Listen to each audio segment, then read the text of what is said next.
Thank you very much. You know, this is great that this book has come out. And I remember it was in early 2015, actually, and we were in the coffee area, as we tend to be at UCL. It's not like the London School, you know. And I remember meeting Darren, I think Sashan was there, maybe even Jenny. They kept muttering about this book. And I thought, exuberance of youth, it will wear off. Because they're lunatics to do this, you know. Grants in, papers out. That's your job. Not waste your time on textbooks and stuff, you know. But anyway, I thought they're not going to do this because it's a nightmare running this kind of thing. And I went off to WHO, and in fact, the first day I arrived in WHO at the cafe, I ran into Andrew Costello. You know Andrew Costello, who Liverpool, he'd been there for 30 years, and he was retired. He just retired the week before. And he came up to me and he said, Tony, he said, glad you're here. Do you know how many people work at WHO? And I said, no. And he said, about half.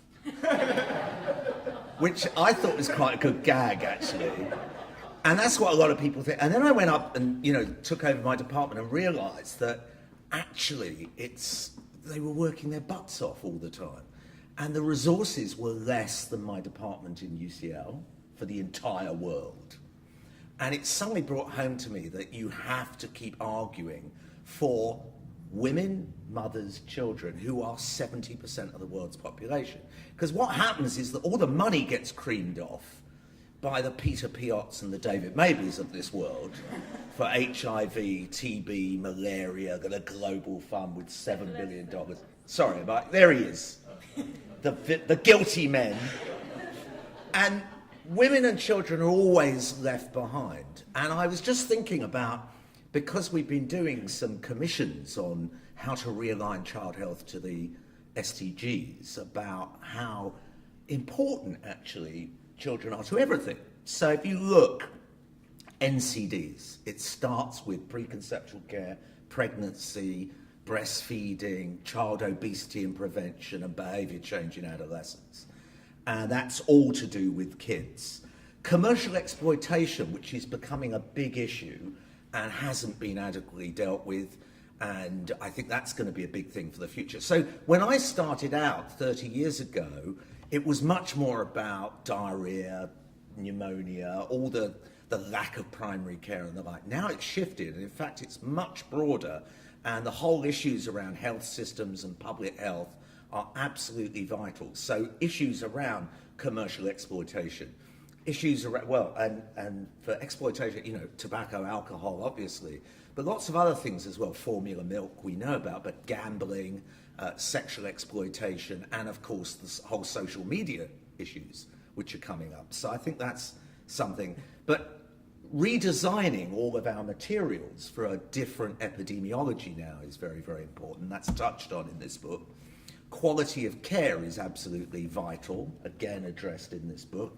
And environmental health, which of course leads to emerging infections. So I remember in 1982 doing a locum at the Royal Free and being taken to the intensive care unit, and there was a guy on the ward who had pneumocystis pneumonia, and the registrar said he's got some kind of immune deficiency, we don't know what it is, and they wrote it up, and it was the first case of HIV that was reported in a journal before it was ever identified. And if somebody had said to me, well, that case is an early case of what would be a 50 million people that died now from HIV? 35, but it's huge. And you know, at WHO, 2 weeks after I started, an emerging infection came, Zika virus, which I hadn't heard of, you know. And a week later, I was the world expert on World Service telly, you know. But then UCL trains you for that, you know, to be able to speak knowledgeably about stuff you don't know anything about. Finally, the big issue, of course, is our house is on fire. Did you see that speech by the 16-year-old from Sweden, Greta Thunberg? And it is on fire, and that's going to be a massive issue for all of us in the future, and again touched on. So this book is really important because it does pull together. There isn't another book like this. And it's commendably short and flexible, and I thought it's fantastic because it will be cheap. You'll have to negotiate with the publishers. But anyway, It's going to be a very useful tool. I think you must send it to WHO. We'll make sure that they get copies. I hope you'll read it. But don't get bored with women, children, adolescent health. I'm as excited and interested in it as when I started 30 years ago. And I think there are huge challenges ahead for all of us.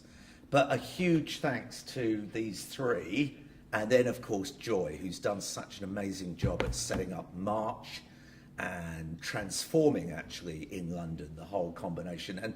And the other thing I would say is it's fantastic to have a collaboration between UCL and the London School of Hygiene and Tropical Medicine, because we have different strengths, and I think it's revealed in this book, and long may that collaboration last.